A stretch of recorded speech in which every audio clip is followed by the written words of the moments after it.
穿军衫手提导航的新律师，伊是陆军部分部上校向德温。第2020年去和体育的上位小伟强指数，算是体中强校的。两个人的熟悉，拢是由军本社新闻官孔焕家看线。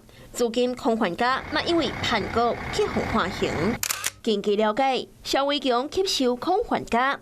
为2006年开始发展强谍组织，接触台湾现役或者是退役的军官，以免费招待去越南旅游3摆，成军官出国，和中国的情报单位吸收。加在互接触的军官拢无同意，所以要维持军誉，要维护军人的荣誉，这种害群之马就是要抓出来重办。不管你有没有出国，或是到世界各国担任间谍，都是不应该的。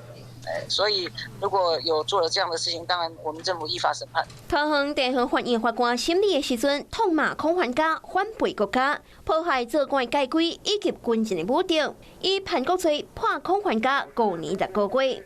中共一直在侵扰台湾，来吸收台湾的军人收集证据。今日国防部也公布解放军的动态。在台海附近，总共侦测到20架锤强机和6架强舰，其中有10架强机更加超过海峡中线。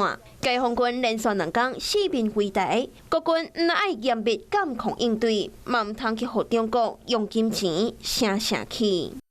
Hello， 我是林明瑞。想要抢先掌握最及时的新闻资讯吗？赶快订阅、按赞、开启小铃铛，锁定我们华视新闻的 YouTube 频道。